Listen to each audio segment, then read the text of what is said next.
to Ace Podcast Nation. On the channel, you can find podcasts, interviews, and content on a whole host of subjects: football, mental health, films, TV, conspiracy theories, writing, wrestling, serial killers, music, anything you can think of. We've got new show came out on Friday, which is covering Breaking Bad season 1.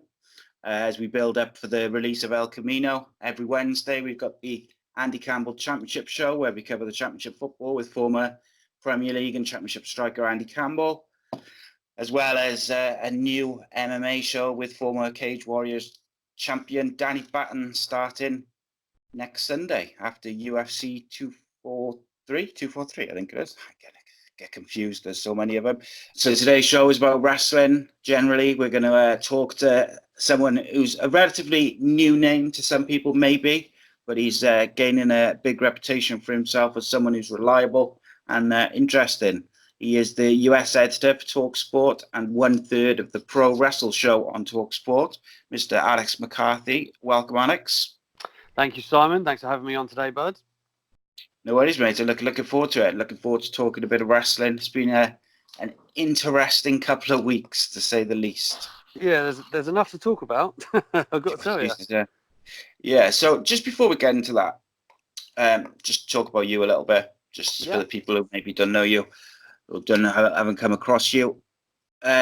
You are the US editor for TalkSport. Obviously, TalkSport have kind of dipped their toe into like wrestling podcasts before. Obviously, the Gorilla Position was on TalkSport 2, I think, for a bit. And you guys now with the Pro Wrestle show were on there. How did that come about? So it's a bit of a weird story in the sense that I worked at Give Me Sport, okay, which is like some people will be familiar with it if you have Facebook. They're generally all over that. They have like 26 million followers or something. So I worked there for like 3 or 4 years. And in the last 18 months there, I became their WWE editor because it just grew so much. Like the online hunger is there, like in the UK especially. It really is. So as the numbers grew, it became a more prominent part of Gimme Sports plan. And that's where I sort of got my groundings. And that's where I gained the contacts working with WWE and things of that nature. And I started doing my interviews. I went to WrestleManias and SummerSlams, covered those in partnerships with people like 2K and others. So it was that's kind of where it started. And then TalkSport approached me and said, "Do you want to come and be our US guy?" Because in my Give Me Sport days, although, and I would say this on my Twitter profile too, that wrestling is my strong suit. You know, it's my passion. I do cover boxing and UFC and NBA. NBA was my first job at Give Me Sport, in fact. So TalkSport were like, we were expanding the website. We want to come do that for us. And through covering wrestling, I knew John Jackson and Will Gavin anyway, the other 2/3 of the Pro Wrestle show, who had been working for TalkSport for a while. But TalkSport had never had someone that could complement that, what was going on audio-wise online. So I was kind of like the first person that could marry that up. And that's how it really spawned. As soon as I joined TalkSport, the guy said, "Do you want to join the show?" And I said, "Sure, why not?" Like, I'd had to leave behind my precious Give Me Sport podcast that I was so proud to have built. But it's been good ever since. As far as TalkSport goes, Gorilla Position was there briefly, and the Pro Wrestle show doesn't actually have a slot on the radio timetable per se. It's just a podcast associated with TalkSport. So that's one of the next goals is, in the new year, that's kind of what we're aiming towards, to have something on there, because the big bosses at TalkSport are so pleased with how wrestling has grown. I mean, before I joined, I think so, let's say between January and August in 2018, it did a grand total of like 10,000 clicks, WWE, for TalkSport. And now we're close to 9 million in the same period this year. So it just shows you that, as I said before, the hunger is truly there. And given the boom period we're in right now, it's only going to get better. Yeah, it's only going to only get bigger now, isn't it? I mean, I was looking at like the potential sort of timetable of wrestling per day. I think it's in about a month when everything sort of clicks into place.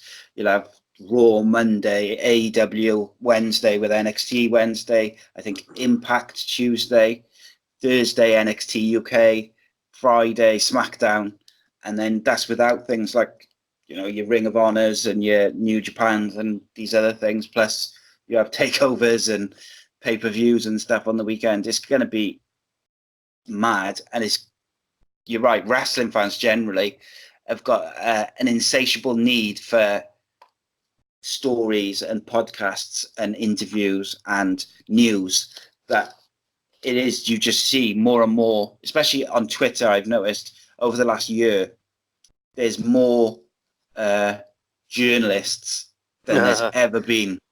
And I'm not going to name them because I don't want to give them the publicity, as it were. But there's some terrible ones who make it harder for people like yourself and, Dave Meltzer or Sean Ross Sapp or people like that who are genuinely trying to do things the right way. And then you've got others who are just after the clicks, as it were, and they just, basically write any old shit, to put it bluntly. That's got to be quite frustrating, for people like yourself and, like I say, the other guys I mentioned. It definitely is. When you look at, and again, I don't want to lend credence to any of those names who I've said enough about it on Twitter, so I don't want to do it anymore. But they essentially, anybody who's a half-educated fan could make predictions, right? And you could say, oh, this person's going to come back here and it's going to be for this. And then if you're wrong, it could be the old, as people like to attribute it to Meltzer, the old plans change. But then every now and again, you're going to be right, because if you know wrestling well enough, you will have a good idea of what's going on.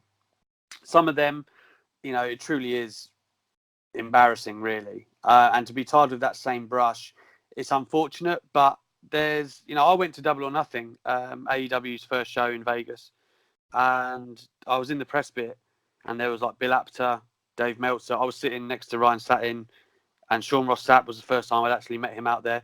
Like as far as Ryan Satin and Sean Ross Sapp go, I speak to them every week, and there's kind of a community of solid journalists there who know and appreciate each other's work, and that's kind of how you know who to follow and who to trust, I think, because there are some real journalists out there. Like, Ryan Satin gets a lot of crap for the TMZ days and things like that, but tell me a contract he's got wrong. He doesn't get them wrong. Do you know what I mean? As far as those sources go, that I don't think that can really be disputed. I think Sean Ross Sapp's probably the best in the game today. A lot of people will say, just out of pure time, I guess, Meltzer. But I consider Meltzer like an historian. He knows the business like the back of his hand. Nobody could ever dispute that. But some of his takes today, I was in Cardiff, where you are right now, for NXT TakeOver, and that's where I sat down with Triple H, and on and off camera, he laughed at the idea of Enzo and Cass, about NXT trying to bring them back in, and really, Meltzer should know better than that. I feel like he does. I get told stuff on occasions, right? You don't run everything because you think, as a Triple H alluded to, why would this person be telling me that? Or be, how realistic is it? What tangible proof is there? But again, it goes back to what you said. For some people, it'll be, and I'm not saying Meltzer does this, but it will be of, the whole excitement of breaking news and getting clicks. Now, for some people, I keep saying some people. I mean, we all know who I'm alluding to, really. Person. But yeah, that's their MO. They're trying to get shock value and they're trying to break stories. But I'm more of an interviewer and somebody who'll go to the events, get the news that people want. You won't often. I mean, I do hear things, but I won't often do spoilers per se, right? Yeah. And I think that's risky business if you do. You won't see that many people doing it, because how often does it turn out to be right? There's so much margin to be wrong, right? But there is definitely a collection of journalists that people should trust today. Like I said, you said it yourself in my intro. A lot of people only might just be hearing about me now, kind of now that I'm on the platform of TalkSport and the interviews that I've done lately. But this as I mentioned, has been quite a journey. You know, I'm like 4 years deep in this now, so it doesn't just happen overnight. You don't just start tweeting stuff and then all of a sudden you're like some sort of sensation. There's a lot of work that goes into it, and you have to build, you know, a reputation. But it's like wrestlers, and they say with fans, you have to build equity, and you know, prove to be reliable, prove that you can deliver good content, and those are, you know, fans know who to trust, I think, in that regard. Yeah, and I think just going back to something you said about Dave Meltzer, I always say that the thing with him is I find it difficult sometimes to differentiate opinion and what he's saying, you know, he's been told, or it's like a kind of come from a source. I find that difficult sometimes and I think it gets him in trouble because he gets, you know, people say, oh, you said this, and becomes all this. But what I like about what I like about Shobra Sapp is that he generally sort of tries to get 3 or 4 different sources to confirm, you know, whatever information he's been given or story he's running. And of course, that's what a proper journalist should do, is you verify what you've been told with different people.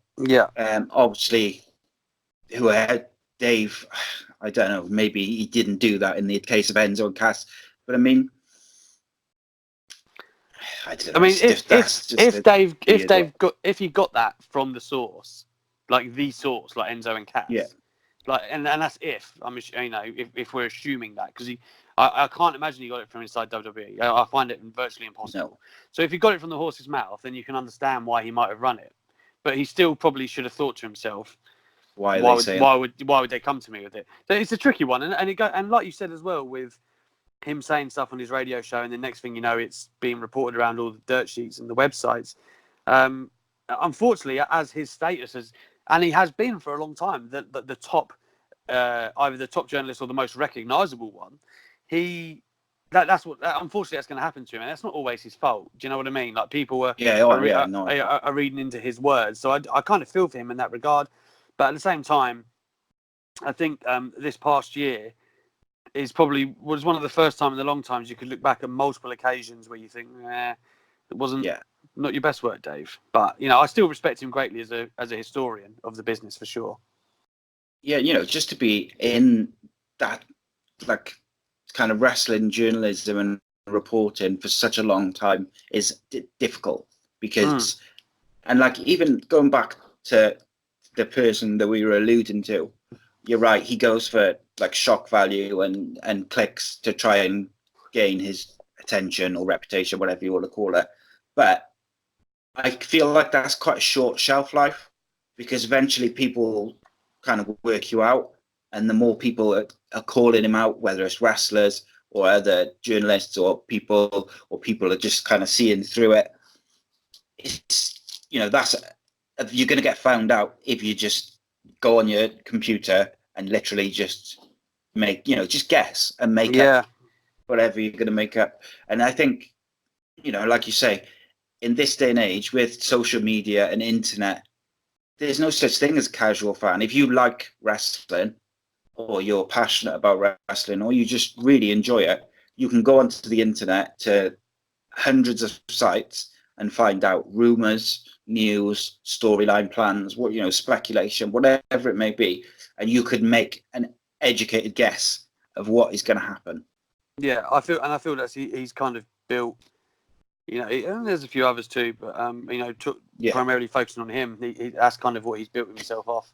And it's so funny, the loyalists you'll get on Twitter that say, "Oh no, he is good," and I think I never want to get dragged into like mudslinging matches, and all respect to anyone who's either going to chase their dreams or, you know, their goals. I endorse that wholeheartedly, but I just don't feel like I feel like it's very disingenuous what he's doing, and the way he likes to slander other journalists when he writes something also bugs me. Like I'm just going to come out. I'm not going to dance around it anymore. That Brad Shepard himself, when he did, and this is just an example, which is why I'm going to name him on this one example, when he claimed to have got the Sasha Banks stuff right, okay, and then fans are not stupid. Like on Reddit the next day, there was literally like 9 screenshots of when he had said that, right?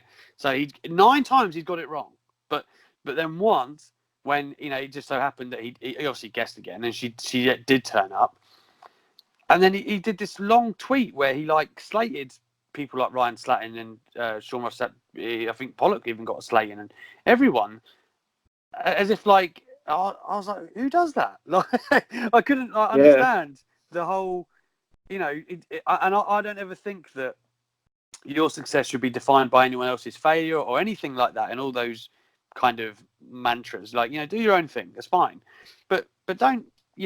He got lucky once, and then he's crapping on everyone else. I really found it distasteful. That was the time where I thought to myself, well, I'm not going to just ignore or pretend you don't exist anymore. Like I actively dislike this journalist. Yeah. I just it's weird. That's not the way to behave. But anyway. Yeah, absolutely. But it's weird to me that he's like so blatant, and he's like you say with the Sasha Banks thing, because it's not difficult for people to do what they did and go back and look at how many times he said it, which, like you say, was like 9. It was probably more, because he was saying it every pay-per-view. She's coming back tonight. And it's like, eventually she's gonna come back. Yeah. Or she's not. But sorry, I was going to say you're right. I was just going to say there's still no need to get into trying to get one over on other people, making out that they've somehow failed. Like, no, do you know what I mean? They're your peers. Do you know? At the end of the day, it's competitive to a degree, but it's not. Do you know what I mean? That's not the environment that's a toxic environment to promote. It really is. And I don't really see what he was trying to gain. You've said it yourself. People have begun to figure him out.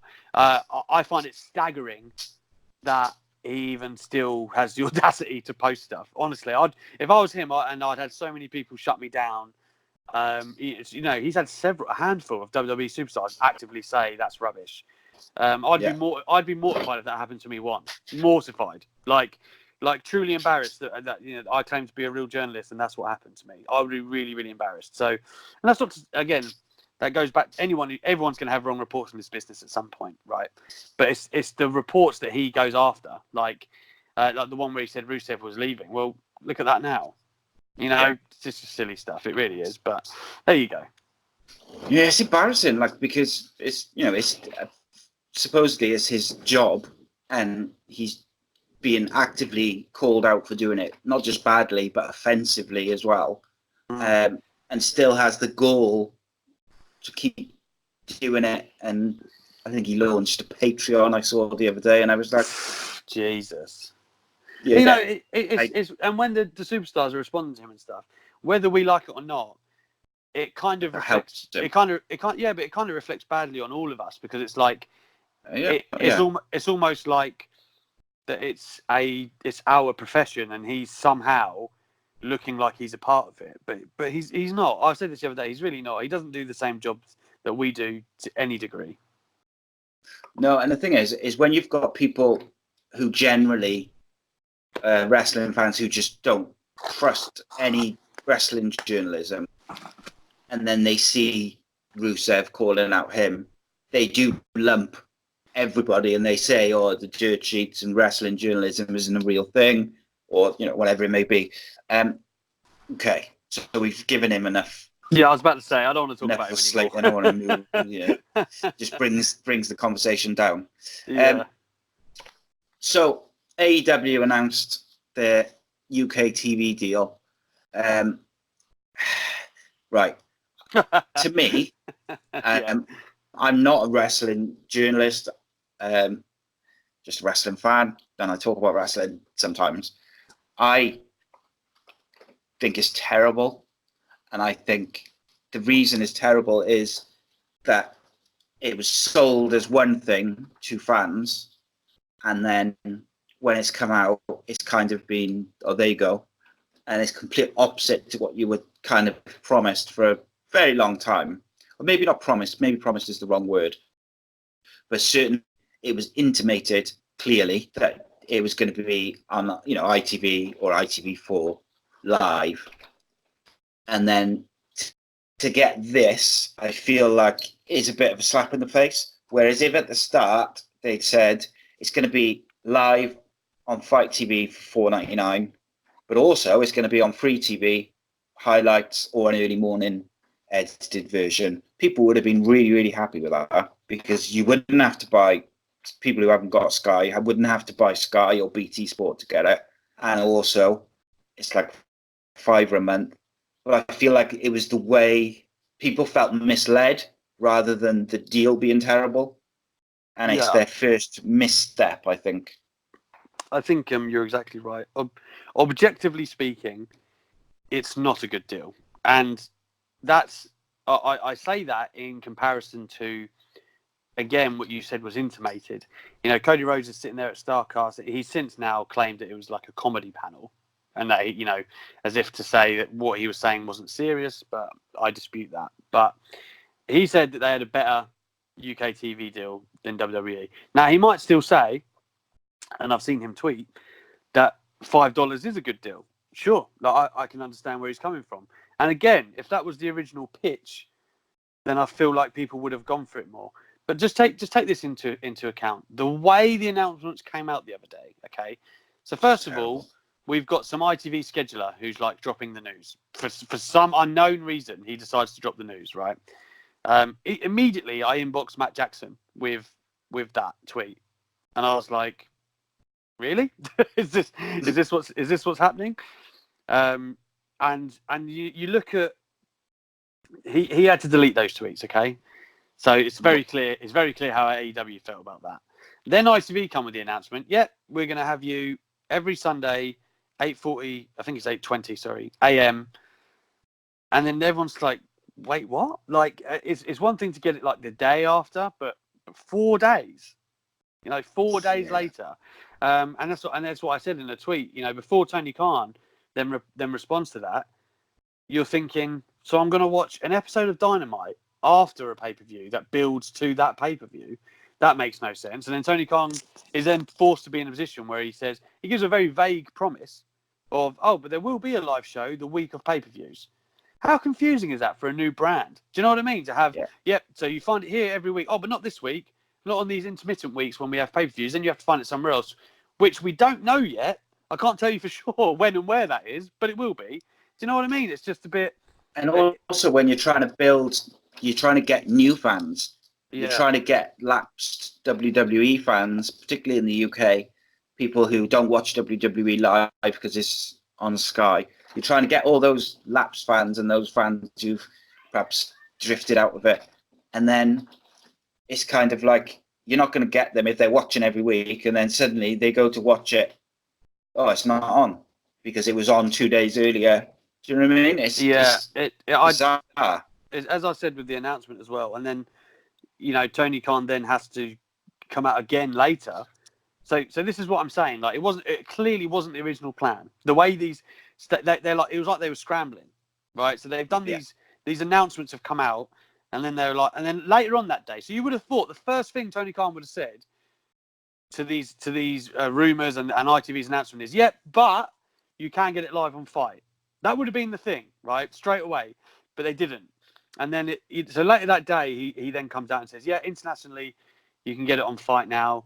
$5.99 or $2.99 an episode, or $4.99. Sorry, I can't remember. $1.99 maybe per episode. Yeah, $2.99 per $2.99. And then it was like, and that's it just brought full circle the whole mess of that day, where they literally had just been scrambling from one announcement to the next, trying to make the best of it. Now, what I will say for that is I want AEW to prosper really bad. Like I feel like every improvement we've seen in WWE lately has probably been a direct result of AEW's inception. Okay, and yes, Vince McMahon stepping away to the XFL and handing the reins to the likes of Heyman, Bischoff, and Triple H NXT. All of those things are factors. Okay, but AEW providing that competition on a Wednesday and all things like that, I really feel like that's helped WWE step up, which I appreciate. And AEW themselves, the shows that I've watched, have been good. So obviously, I want, who doesn't want them to do well? It's just the way this has been announced, and Tony Khan has, and the Young Bucks for that matter, have both said to me personally, and Cody Rhodes in Vegas actually, the UK is like their second market. Like there is a big market for them to concentrate on. if that is the case, they haven't done it very well, I'm afraid, to begin with. And I'm really, really hopeful that they bounce back with a fantastic first episode. That's what I want. Yeah, it's the Elite as a group are massive. In the UK, they're really, really, really well known. They're really big to wrestling fans, and it did, like you used the perfect word. It felt like they were scrambling. I feel like Tony, because he obviously wasn't prepared for the order that things were released. I feel like he made it worse for a little bit because, like you say, he didn't mention the Fight TV part initially, and then I think one of the first press releases or tweets about Fight seemed to indicate that the UK wasn't included in it, and then I think that was quickly sort of amended. And then also he then said about the adverts being the main issue, which I found it quite interesting. That I think you retweeted it actually. A guy called, I forget his name, Will. I think it was Will Cooling on Twitter. Yes, made a thread of basically Ofcom's guidance on adverts, and was talking about Sky and some other stuff. And what Tony Khan had said wasn't correct, which again kind of just makes you feel as a fan a bit like, well, what's the reason? I think personally, is that ITV don't want to put it on live at the moment, and I think that they picked the time slot. And I'm just guessing. I don't have any sources, don't have any contacts, and then I think that AEW basically had to make a decision where, do we want to be on ITV in some form? Yes. So we need to find a way to be able to have fans watch it live as well. And this is kind of the compromise. So, like, I'm the same as you. Sorry. I'm the same as you. I want them to succeed because I think the better AEW is, the better NXT will be. The better NXT will be, the better Raw and SmackDown will be. It'll all be better with competition, you would think. Yeah, it's just the way they went about doing it and then explaining it afterwards didn't really help, I don't think. Yeah, I mean, in all of my dealings with Tony Khan, he doesn't strike me as a disingenuous guy. Like, no, and obviously that guy's Fred did dispel a lot of what he said. So it left me a bit like, there must be something that, and I've spoken to someone from ITV who didn't give me much, but essentially what I do know is the original deal AEW thought they had, they then did not happen, right? So when Cody Rhodes is talking at StarCast, at that time he believes what he's saying. Like, as far as he knew, that's the deal they had. All I know is that deal changed. I don't know why. If I was to speculate, and I must stress it's speculation, it's going to have something to do with the numbers that as they've done on the box office with them thus far. I'm going to assume, because that's really the only metric they could go on at this point. No. Yeah. But it's just it was just a bit of a cluster. And I feel for them. They're getting off the ground. It's not like, I guess we're all used to WWE because WWE's production and things like this is like airtight. They've been doing it for so long. They have such a vast network and a huge staff. You have to remember AEW is still getting off the ground, and even getting TNT sorted out in America was a huge coup. For them to figure out international broadcast deals on top of that with very little to sell. In practice, they have got very little to sell. They can't say we're going to bring you these numbers like WWE could. They've done extremely well. When you actually look at it like that, they have done extremely well. Oh yeah, I think to get a UK deal if you look at in Canada, like I think UK fans often lump in kind of Canadian TV deals and that sort of thing with the US deal. Yeah. But in fact, it's completely separate. And as far as I'm aware, they still haven't. So Canadian fans still don't know where they're going to watch it and how, a few days out. So it shows you how difficult it is. Because I suppose it's like a TV pilot, isn't it? They've got other than some big names from the wrestling world. Let's not pretend like in terms of the wider world audience, maybe Chris Jericho and John Moxley are kind of well known.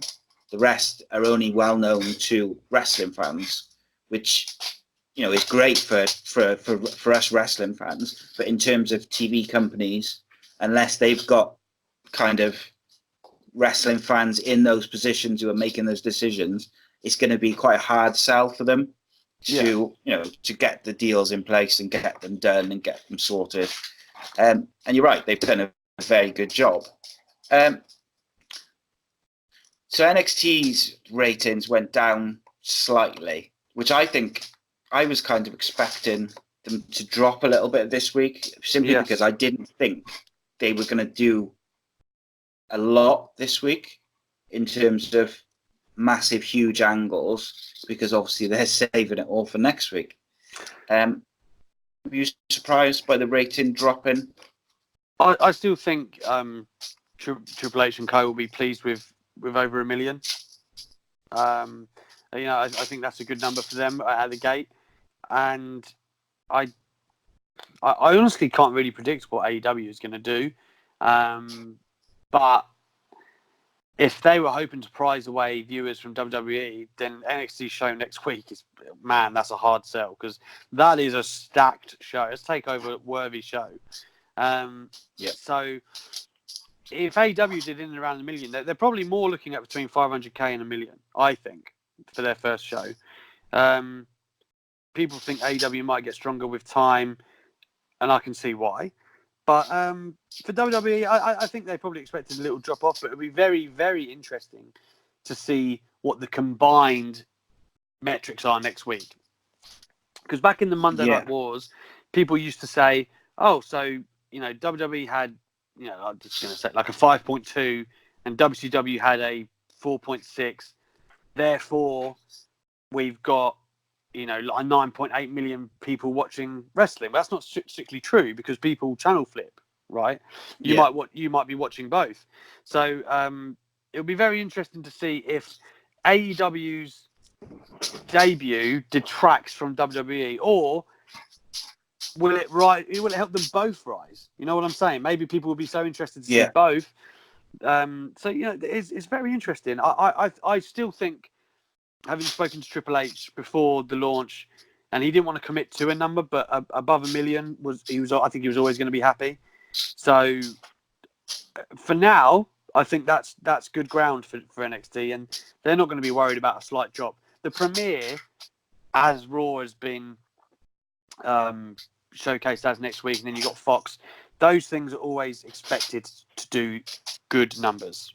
So I don't think by comparison they're going to worry too much. I just think like 1 million viewers for NXT is fantastic. I think it's a good, that's a good rating, a good amount of people watching, and if they can ultimately, it's about what they've got in 10 weeks time, if they can sustain like over 1 million viewers for a long period of time, I think that's a success. Now, it's a bit more difficult for AEW in terms of what you judge as success, because they're completely new. So I do think it's quite difficult to, what's good and what's not good, what would be termed as a failure, what isn't, because ultimately it doesn't matter if they've got 200,000 people watching the first show, if they've got 1.5 million people watching in 10 weeks time, because they've built up a intrigue with their storylines and buzz with their their brand, or whatever you want to call it. So if it was me and I was AEW or NXT, I would be thinking kind of long term rather than popping a rating for the first few weeks, if that makes sense. Yeah, for sure. And you got to look at NXT and say the WWE Network has around 2 million subscribers, around that number. So for them to translate their number one show, which it was, number one live show NXT, number two is NXT UK, you translate that to cable television and get $1 million out of the gate. That's good. That is good. Like, if anything, they might have accepted a drop off of a few more 100,000 than what they did. So Yeah. I think that's a very good sign moving forward. And like I said, for the health of the wrestling business, I feel like it's good. Yeah, it'd be nice to see a real boom of both shows doing like $1 million plus would be amazing, because that just means that everything's going well. And I do think that if those two shows are doing well, for instance, just for an example, if they were both doing like $1 million plus, that Raw and SmackDown would also grow as well, because I just feel that there would be a general buzz around wrestling again. And that's only good for everyone, fans, the workers, the companies, everything involved. I just wanted to quickly talk to you about NXT UK. I saw yesterday you spoke to Joe Coffey, was it? It was, yeah. I literally just posted that before we started this chat, so you'll be able to find it on my Twitter as soon as I get off this call, essentially. But yeah, it's they're obviously coming to Essex for the first time next week, so bit of media going on with NXT UK. I'm going to be going to the Performance Centre next Thursday, grab some chats. So it's great. I mean, that's a good thing about the NXT UK brand, is they're really like hungry. That they're keen to get the message out there and be seen and chat to you. So I've found it really great since that brand's been built. The opportunities for me to go there, do some stuff. Like I went there a few months ago and trained with British Strong Style, which was ridiculously hard, but it was great too. Like, just thinking to be afforded that opportunity is rare, so rare. So the things that NXT UK doing, and essentially that's the reason I got to have such a sit down with Triple H, is probably because I've covered NXT UK extensively since it started. So hopefully, through that vehicle, I'll be able to talk to the likes of Shawn Michaels and William Regal and both men I've spoken to before, but not at length. Do you know what I mean? Like, there's a big difference between grabbing a couple of minutes or maybe a conference call and actually sitting down with someone for 20 minutes. Before I did that interview with Triple H, I was driving myself crazy thinking, God, like I need to. What if I don't? What if I didn't want to like come away from it and think, I should have asked that. Do you know what I mean? Because how many chances are you going to get? So, I mean, I feel like that's a brand that's moving in the right direction. And it's always going to be hard for them, because I think same with 205 Live. Sometimes there's that stigma of like the littlest brand. Do you know what I mean? Because the rest of them are so established now.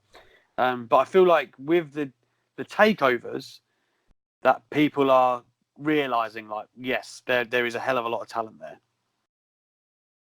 Yeah, the NXT UK, I feel like they've made a real improvement over the last sort of few months. Since the Blackpool takeover onwards, I feel like the TV shows got better. I feel like their storylines have got better. I feel like they've got a bit of momentum going.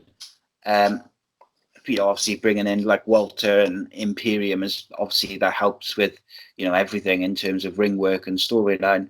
But we talked about the negatives of wrestling journalism, but I just wanted to finish off really with the positives of it, in that over the last, say, SummerSlam week, since SummerSlam weekend, we've got people like yourself speaking to Triple H, getting access to all sorts of people like Joe Coffey and other. I've seen a few interviews with different people. Obviously, over in Toronto over SummerSlam weekend, Sean Ross Sapp was given access to the New Day, and he interviewed loads of different people for Fightful and a few other journalists. That has been a long time coming, because over the years, WWE particularly has kind of shied away from from wrestling kind of publications and websites, in terms of they would tend to give their interviews to Sports Illustrated or ESPN. Things like that. Yeah.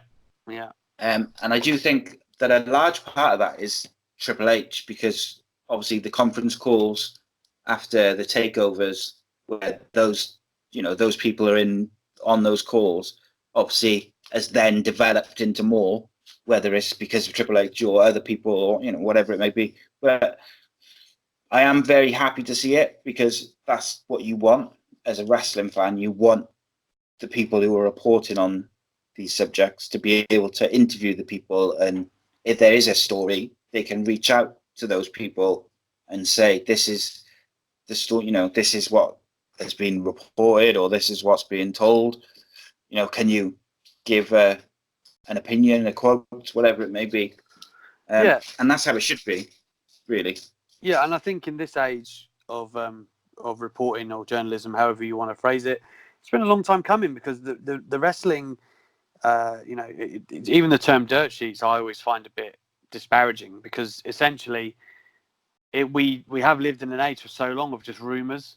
You know what I mean? Like people reporting rumors.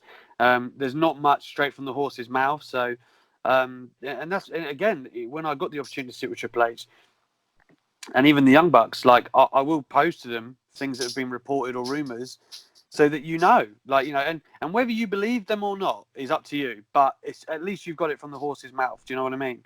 Absolutely. And I feel like that's important, and that's something that I've been able to make my own kind of niche, here in the UK. And there's a lot of guys doing well. Like the guys at Sportskeeda have really impressed me recently. They've made a big improvement, haven't they? Yeah, for sure. I think Tom Coligou and Daniel Wood and people like that.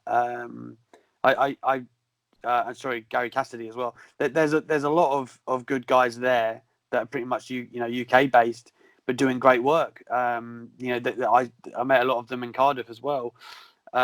There's various people around, really. Who else I want to give a shout out to? Like Neil Docking at the Mirror is pretty good. Jefferson Lake is a Sky Sports editor, but a great guy and really good at his job. Sky Sports WWE editor, I should say. And they're like I said, obviously, I mean, everyone knows about Cartaholic and what culture. They're obviously a different brand of wrestling reporting, as it were, but still very good at what they do. So the UK is a hotbed for that at the moment. I like to think of myself in that niche to do, doing my own thing in terms of interviews and providing stuff firsthand, rather than speculating. That I don't want to. Yeah. I feel like there's enough people in the industry that do that. But going back to what you said about Triple H, I literally 100% agree. Before you actually made that point, I had it in my head that was what I was going to answer you with. I feel that he understands better than most the need to get the message directly out to the outlets. When I went to Double or Nothing, and I was so surprised when they were like, okay, so after the show, they walked us into this room, and literally everyone, all the biggest stars on the show, were in there. The only one who wasn't there was Kenny Omega, because he'd busted his nose. But other than that, everyone was there. Jericho's there. The Young Bucks are there. Cody's there. Tony Khan's there. I'm thinking, God, imagine if you were in WWE, and you went and it's unheard of. I've been to like SummerSlam, WrestleManias. You wouldn't just get immediate access to them straight after in like a scrum type setting. Like, imagine Vince McMahon going, "Yeah, I'll take your questions." And I get it. AEW is different, and it's a different animal, but still, I thought it was really refreshing that they took that approach, and I feel like Triple H, obviously, with NXT and the takeovers and whatnot, and his willingness to do media, he understands. He's helping his brands grow by putting himself out there, and he's making them available so that they can get the message out there too. And he knows it's important. You mentioned Sean Ross Sapp and Fightful, right? When I first went to WrestleMania, which was 33, was the first one I reported on. It was just mainly big outlets. Do you know what I mean? It was mainly partners and things like internationals. You didn't really get the wrestling guys. Even on the conference call now, I find it so amusing. I was on one with Triple H. I think it was ahead of the first episode, not last Wednesday, the one before. So maybe it was the Tuesday, and then he's talking to Dave Meltzer on there, and I'm finding it so amusing because he'd cut Meltzer down like 10 days ago. Yeah. But that's the way the world works. Mike Johnson's on that call as well, and him and Triple H got into it after the last takeover. So that's just the nature of the world, and I feel like it's really cool that WWE don't then go, right, no more Mike Johnson, no more Meltzer. Do you know what I mean? Yeah. They're giving everyone a voice, and Triple H is very smart to do that. Very smart, because it wasn't that long ago I don't know, 6-7 years ago, people were like Triple H and his golden shovel, Triple H the burial king, and now he's like the savior of the industry. Do you know what I mean? So it's so crazy how that happens. But objectively speaking, obviously I appreciate and respect Triple H. Do it and take that a step further, WWE and AEW, and I think both of them have acknowledged how important the media can be in today's landscape. Yeah, and with social media now, is look what the Young Bucks have done with basically YouTube and being indie wrestlers. They grew themselves into this massive thing that made so much money from merchandise, selling their own merch, that they were able to, even if you take out the AEW thing, they could have stayed on the indies and made enough money selling merch and working in New Japan because of their reputation and Ring of Honor and all the indies, and they could have made enough money to live comfortably for a very, very long time. Yeah. And they did that with basically social media and a YouTube channel, and obviously the wrestling companies which they've worked for. And I think they were very quick to cotton on to the benefits of using social media to get your character, get your act, get your everything over with fans and reach people. You can reach people from all over the world if you're good at it. So it's about using that. Yeah, and I think that works both ways. Like in the media, we mentioned Cultaholic and that as well. People that are really good at the recap shows and podcasts like yourself.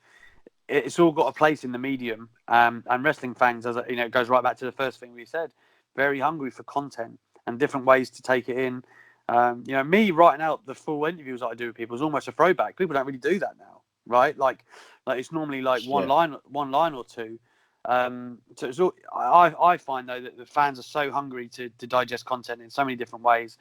That it is a great time for wrestling. It really, really is. I'm very interested to see what BT Sport are going to do with WWE when they get hold of it. I've heard some mumblings that I can't really detail at the moment, but it sounds exciting. Certainly more than Sky had done with it anyway. And then, you look at the different places in the media and all the outlets that we have now and all the wrestling. It's a great marriage. It really is. I'm really excited for that part of the business. Yeah. There's going to be so many more opportunities for us down the road. Yeah, it's going to be a very, very exciting couple of years. Even if worst case scenario and it kind of fizzles out and doesn't really go where we all hope it goes, it'll be a really fun, entertaining couple of years. But I'd like to think that we're about to embark on a kind of long-term boom period for wrestling, and hopefully. That's my hope too, my friend. That's my hope. Indeed. So, just wanted to ask you a couple of really quick questions. They're like just almost one word answer questions. Okay. Who do you think will win the AEW tag team tournament? Ooh. And who do you think should? I really like Private Party, and I know the Young Bucks are high on them. It's funny when I was discussing with them and we were saying that it must be so hard to book themselves, because I would, if the Young Bucks weren't the chief executives, I'd say they should win it. Do you know what I mean? Absolutely. So I guess if you take that out of the equation, I would say the Young Bucks, because it's similar to like Jericho. They're more established than the other teams, but I wouldn't be surprised if someone like Private Party came through. Yeah, I similar. To me, all kind of booking sense is that it should be the Young Bucks, and then you have someone chase to establish them. Yes, but I do think that either Private Party, possibly the Jurassic Express or whatever it is, could possibly be another outsider because they're so popular. Luchasaurus is great. Yeah, he's going to be a big star. Okay. Alex, thank you for joining me. Tell the people where they can find you on Twitter and where they can find your podcast. So you can find me at AlexM_TalkSport on Twitter, providing you with your daily wrestling news, I'm going to call it, and interviews. And I obviously represent the Pro Wrestling Show, which again on Twitter, I believe is Pro Wrestle Show, all one word. And you can find our actual podcast at ACEcast and all the other ones that it distributes to. So, we're always producing content, and I'm hoping to have more news for you in other ways. We're going to be doing that in the near future. There's just some things to work out with TalkSport, but hopefully there'll be something going on with YouTube in the near future. But other than that, keep your eyes peeled. Plenty of interviews over the next week or so. So lots to take in. Excellent, cool. Guys, you can find me on Twitter at ACEcast_nation, Facebook.com/ACEcastNation, and YouTube.com/AcePodcastNation for the videos and audio at all the usual podcast providers. Thank you, Alex, for joining me, mate. I really, really appreciate your time. Simon, thank you very much, bud. Really enjoyed it. Yeah, you're welcome back anytime, mate. Always good to talk wrestling. I'm sure we'll hook up again in the near future, mate. There's going to be enough to talk about. Oh, yeah, indeed. And guys, thanks for joining us, and we'll see you next time. Cheers.